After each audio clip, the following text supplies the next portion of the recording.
ವೀಕ್ಷಕರೇ, ನಾಲತ್ವಾಡ್ ನಾಗರಿಕ ಹಕ್ಕುಗಳ ಉಳಿಯುವಿಕೆ, ಪ್ರಜಾಪ್ರಭುತ್ವವನ್ನು ಸಂವಿಧಾನದ ಮೂಲಕ ಗಟ್ಟಿಗೊಳಿಸುವುದು ಸೇರಿದಂತೆ ಕಾನೂನುಬದ್ಧ ಆಡಳಿತ ಹಾಗೂ ಸಮಬಾಳು ಸಮಾನತೆ ಸಾರುವ ನಿಟ್ಟಿನಲ್ಲಿ ಅಂತಾರಾಷ್ಟ್ರೀಯ ಪ್ರಜಾಪ್ರಭುತ್ವ ದಿನಾಚರಣೆಯನ್ನು ಯಶಸ್ವಿಗೊಳಿಸಲು ರಾಜ್ಯದ ಸುಮಾರು 2500 ಕಿಲೋಮೀಟರ್ ಉದ್ದದ ಮಾನವ ಸರಪಳಿ ಪೂರಕವಾಗಿದೆ ಎಂದು ಅಪರ ಜಿಲ್ಲಾಧಿಕಾರಿಗಳಾದ ಸೋಮಲಿಂಗಯ್ಯನವರು ಹೇಳಿದರು. ಇಲ್ಲಿಗೆ ಸಮೀಪದ ಮುದ್ದೇಬಿಹಾಳ ತಾಲೂಕು ಹಾಗೂ ಲಿಂಗಸೂರು ಗಡಿ ಭಾಗ ಬಸವಸಾಗರ ಜಲಾಶಯದ ಸೇತುವೆಯಿಂದ ಸುಮಾರು 65 ಕಿಲೋಮೀಟರ್ ದೂರದ ಮಾನವ ಸರಪಳಿ ನಾಡಗೀತೆ ಹಾಗೂ ಸಂವಿಧಾನ ಪೀಠಿಕೆಯನ್ನು ಪ್ರಸ್ತುತಪಡಿಸಿ ಚಾಲನೆ ನೀಡಿ ಅವರು ಮಾತನಾಡಿದರು. ವೀರೇಶನಗರ ಮೂಲಕ ನಾಲತ್ವಾಡ್, ನಾಗರಬೆಟ್ಟ ಹಾಗೂ ಮುದ್ದೇಬಿಹಾಳ ಮಾರ್ಗದಿಂದ ಗೆದ್ದಲಮರಿ, ಚಲಮಿ, ಜಟ್ಟಗಿ, ಹುಲ್ಲೂರು ಹಾಗೂ ನಿಡಗುಂದಿಯ ಆಲ್ಮಟ್ಟಿ ಮಧ್ಯದಿಂದ ಬಾಗಲಕೋಟ್ ಗಡಿವರೆಗೆ ಸುಮಾರು 60,000 ಜನರ ಗುರಿಯೊಂದಿಗೆ ಶಾಲಾ ಮಕ್ಕಳ ಸಂಘ ಸಂಸ್ಥೆ, ಜನಪ್ರತಿನಿಧಿಗಳು, ಆಶಾ, ಅಂಗನವಾಡಿ ಶಿಕ್ಷಕರು, ಆರೋಗ್ಯ ಇಲಾಖೆಯವರು ಹಾಗೂ ಪಂಚಾಯತ್ ರಾಜ್ ಇಲಾಖೆಯವರು ಉತ್ಸುಕತೆಯಿಂದ ಭಾಗವಹಿಸಿದ್ದು ಶ್ಲಾಘನೀಯ ಎಂದರು. ಈ ವೇಳೆ ದಂಡಾಧಿಕಾರಿ ಬಲರಾಮ್ ಕಟ್ಟಿಮನಿ, ಕಾಂಗ್ರೆಸ್ ಮುಖಂಡರಾದ ಎಪಿಎಂಸಿ ನಿರ್ದೇಶಕರಾದ ವೈಎಚ್ ವಿಜಯಕರ್, ರಾಜಿ ದೇಸಾಯಿ ವಸತಿ ಶಾಲೆಯ ಪ್ರಾಚಾರ್ಯರಾದ ಗುಳಗಿ ವಿವಿ ಅಂಬಿಗೇರ್ ಮಾತನಾಡಿದರು. ಗಡಿಭಾಗ ಲಿಂಗಸೂರು ಮೂಲಕ ಆಗಮಿಸಿದ್ದ ಮಾನವ ಸರಪಳಿಯನ್ನು ದಂಡಾಧಿಕಾರಿ ಬಲರಾಮ್ ಕಟ್ಟಿಮನಿ, ನಾಗಬೇನಾಳ್, ಪಿಡಿಒ ಎಂಎ ಪೀರಾಪುರ್, ಅರಣ್ಯಾಧಿಕಾರಿ ಮೃತ್ಯುಂಜಯ ಬಿದರ್ಕುಂದಿ, ಡಾಕ್ಟರ್ ಸಿಬಿ ವೀರತ್ಮಠ್, ವೈಎನ್ ದೊರೆ, ಸಂವಿಧಾನ ಪೀಠಿಕೆ ಓದಿದ ವಿವಿ ಅಂಬಿಗೇರ್ ಸೇರಿದಂತೆ ಗಣ್ಯರಾದ ವೈಎಚ್ ವಿಜಯಕರ್, ಬ್ಲಾಕ್ ಕಾಂಗ್ರೆಸ್ ಅಧ್ಯಕ್ಷ ಗುರು ತಾರ್ನಾಳ್, ತಾಲೂಕ್ ಪಂಚಾಯಿತಿ ಕಾರ್ಯನಿರ್ವಾಹಕಾಧಿಕಾರಿಗಳು ರಾಯನಗೌಡ ತಾತರೆಡ್ಡಿ, ವೈಎಚ್ ವಿಜಯಕರ್, ಮಲ್ಲಿಕಾರ್ಜುನ್ ಭಾಗ್ಯವಾಡಿ, ಮಲ್ಲು ತಳವಾರ್, ಸಿದ್ದಣ್ಣ ಕಟ್ಟಿಮನಿ, ಮೈಬೂಬ್ ಕುಳಗೇರಿ, ಮಂಜು ಕಟ್ಟಿಮನಿ, ಭೀಮಣ್ಣ ಛಲವಾದಿ, ನಾಗಮೇಳ ಗ್ರಾಮ ಪಂಚಾಯಿತಿ ಸದಸ್ಯರಾದ ಭೀಮಣ್ಣ ಗುರಿಗಾರ್ ಈ ಸಂದರ್ಭದಲ್ಲಿ ಉಪಸ್ಥಿತರಿದ್ದರು. ವೀರೇಶನಗರದ ಮೂಲಕ ಆಗಮಿಸಿದ್ದ ಮಾನವ ಸರಪಳಿಯನ್ನು ಪಟ್ಟಣ ಪಂಚಾಯಿತಿ ಅಧ್ಯಕ್ಷೆ ವಿಜಯಲಕ್ಷ್ಮಿ ಇಲ್ಕಲ್, ಉಪಾಧ್ಯಕ್ಷ ಬಸವರಾಜ್ ಗಂಗನಗೌಡ್ರ ಹಾಗೂ ಸದಸ್ಯರು ಸೇರಿದಂತೆ ಬರಮಾಡಿಕೊಂಡರು. ಕಾರ್ಯಕ್ರಮದಲ್ಲಿ ನಿಯುಕ್ತಿಗೊಂಡ ನಾಲತ್ವಾಡ್, ಮುದ್ದೇಬಿಹಾಳ ಹಾಗೂ ತಾಳಿಕೋಟೆಯ ಪೊಲೀಸರು ಮತ್ತು DYSP Ballappa Nandagami, CPI Mallikarjun Tulasigeri, PSI Sanjay Tippareddy, Ramanagouda Sankanal ಪದೆಯೊಂದಿಗೆ ಬಂದೋಬಸ್ತ್ ವ್ಯವಸ್ಥೆ ಕೈಗೊಂಡಿದ್ದರು. ವರದಿ Abdul Razak Rakkasgi, MD YouTube channel. ಪ್ರಮುಖ ಹಿರಿಯರು ಎಲ್ಲರೂ ಸೇರಿ ಇವತ್ತು ಪ್ರಜಾಪ್ರಭುತ್ವದ ದಿನವನ್ನ ಆಚರಿಸ್ತಕ್ಕಂಥ ಒಂದು ದೊಡ್ಡ ಕನ್ಸೆಪ್ಟ್ ಏನು ಅಂತಂದ್ರೆ ನಡೀತಕ್ಕಂಥ ಒಬ್ಬ ಯುವಕರನ್ನ ಹಿಡಿದು ಸಮಾಜದ ಕಟ್ಟಕಡೆಯ ಮನುಷ್ಯನಿಗೂ ಆಗಬೇಕು, ಸಮಾಜದ ಒಳಿತನ್ನ ಕಾಪಾಡಲಿಕ್ಕೆ ಸಾಧ್ಯ ಅಂತಕ್ಕಂಥ ಬಹುದೊಡ್ಡವಾದಂತ ಈ ಒಂದು ಸಂದೇಶವನ್ನ ಕಳಿಸಲಿಕ್ಕೆ ಜನ ಸರ್ಕಾರ ಈ ಒಂದು ದೊಡ್ಡ ಉದ್ದೇಶವನ್ನ ಮಾಡಿದೆ.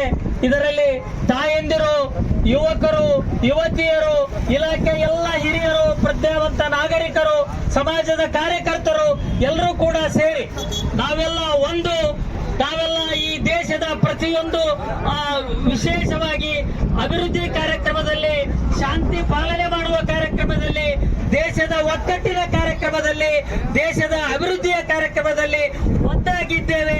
ನಾವೆಲ್ಲರೂ ಒಂದು ಅಂತ ಸೇರ್ತಕ್ಕಂಥ ಈ ಪ್ರಜಾಪ್ರಭುತ್ವದ ಮೌಲ್ಯವನ್ನ ಎತ್ತಿ ಹಿಡಿತಕ್ಕಂಥ ಈ ಕಾರ್ಯಕ್ರಮದಲ್ಲಿ ಭಾಗಿಯಾಗತಕ್ಕಂಥ ತಮ್ಮೆಲ್ಲರನ್ನ ನಾನು ಹೃದಯಪೂರ್ವಕವಾಗಿ ಕರ್ನಾಟಕ ಸರ್ಕಾರದ ಪರವಾಗ, ತಾಲೂಕಾ ಆಡಳಿತದ ಪರವಾಗಿ ತುಂಬು ಹೃದಯದ ಧನ್ಯವಾದಗಳನ್ನು ಹೇಳಿ, ನಾವೆಲ್ಲ ಈ ದೇಶದ ಒಗ್ಗಟ್ಟಿಗಾಗಿ, ಈ ದೇಶದ ಪ್ರೀತಿಗಾಗಿ, ಈ ದೇಶದ ಅಭಿವೃದ್ಧಿಗಾಗಿ ದುಡಿಯುತ್ತೇವೆ ಅನ್ನುವಂತಕ್ಕಂಥ ಈ ಮಾನವ ಸಾರ್ವಭೌಮ ಸಮಾಜವಾದಿ ಸರ್ವಧರ್ಮ ಸಮಭಾವದ ಪ್ರಜಾಸತ್ತಾತ್ಮಕ ಗಣರಾಜ್ಯವಾಗಿ ರಚಿಸಲು ಮತ್ತು ಅದರ ಸಮಸ್ತ ನಾಗರಿಕರಿಗೆ ಸಾಮಾಜಿಕ, ಆರ್ಥಿಕ ಮತ್ತು ರಾಜಕೀಯ ನ್ಯಾಯ,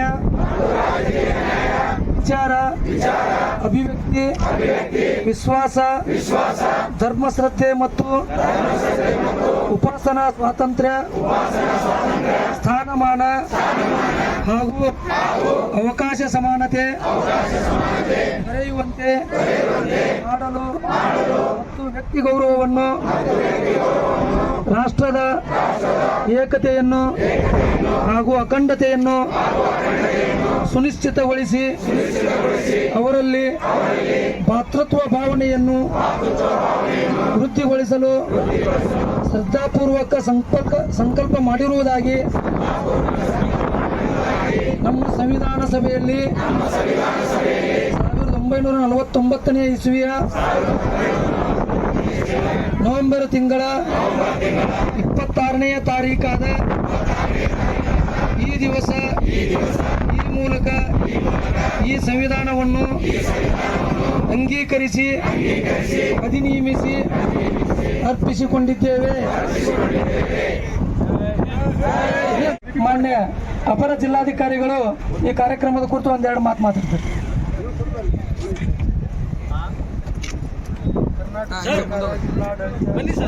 ಹಾಗೂ ಸಮಾಜ ಕಲ್ಯಾಣ ಇಲಾಖೆ ವತಿಯಿಂದ ಸಂವಿಧಾನ ಪ್ರಸ್ತಾವನೆಯನ್ನು ನಾವು ಓದೋದರ ಮೂಲಕ ಮತ್ತು ಶಾಲಾ ಮಕ್ಕಳು, ಸಾರ್ವಜನಿಕರು, ಶಿಕ್ಷಣ ಸಂಸ್ಥೆಗಳು, ಸಂಘ ಸಂಸ್ಥೆಗಳು ಇವತ್ತು ಎಲ್ಲರೂ ಪಾರ್ಟಿಸಿಪೇಷನ್ ಭಾಗವಹಿಸುವುದರ ಮೂಲಕ ಮಾನವ ಸರಪಳಿಯನ್ನು ಮೂಲಕ ಇಡೀ ಬೀದರ್ ಜಿಲ್ಲೆಯಿಂದ ಹಿಡಿದು ಚಾಮರಾಜ ಜಿಲ್ಲೆಯವರೆಗೆ ಈ ಮಾನವ ಸರಪಳಿಯನ್ನು ನಿರ್ಮಿಸಲಾಗಿದೆ. ಹೀಗಾಗಿ ಇವತ್ತಿನ ಭಾಗವಹಿಸಿದಂಥ ಎಲ್ಲರಿಗೂ ಅಭಿನಂದನೆಗಳನ್ನು ಸಲ್ಲಿಸ್ತಾ ಇದ್ದೀನಿ. ಜನರಿಗೋಸ್ಕರ ಜನರಿಗಾಗಿರುವ ಪ್ರಜಾಪ್ರಭುತ್ವದ ಮೌಲ್ಯಗಳನ್ನು ಎತ್ತಿ ಹಿಡಿಯಲಿಕ್ಕೆ, ಪ್ರಜಾಪ್ರಭುತ್ವವನ್ನು ಗಟ್ಟಿಗೊಳಿಸಲಿಕ್ಕೆ, ಪ್ರಜಾಪ್ರಭುತ್ವದಲ್ಲಿ ನಾವು ಮುಂದುವರಿಲಿಕ್ಕೆ, ಪ್ರಜಾಪ್ರಭುತ್ವದಲ್ಲಿ ನಾವು ವಿಶ್ವಾಸ ನೀಡಲಿಕ್ಕೆ ಇವತ್ತು ವಿಶ್ವ ಪ್ರಭುತ್ವ ದಿನಾಚರಣೆಯನ್ನು ಆಚರಿಸ್ತಾ ಇದ್ದೀವಿ. ಹೀಗಾಗಿ ತಮ್ಮೆಲ್ಲರ ಸಹಕಾರ ಇದರಲ್ಲಿ ಸಾರ್ವಜನಿಕರು ಭಾಗವಾಗಿದ್ದೀರಿ. ಹೀಗಾಗಿ ಸಂವಿಧಾನವೇ ಶ್ರೇಷ್ಠ, ನಮ್ಮ ಶ್ರೇಷ್ಠ ಕಾನೂನನ್ನು ಗಟ್ಟಿಗೊಳಿಸಲಿಕ್ಕೆ ಇವತ್ತು ತಾವೆಲ್ಲರೂ ಕಟಿಬದ್ಧರಾಗಿ ಇವತ್ತು ಭಾಗವಹಿಸಿದ್ದೀರಿ. ಅದಕ್ಕೆ ಎಲ್ಲರಿಗೂ ಅಭಿನಂದನೆಗಳು. ಜೈ ಹಿಂದ್, ಜೈ ಕರ್ನಾಟಕ.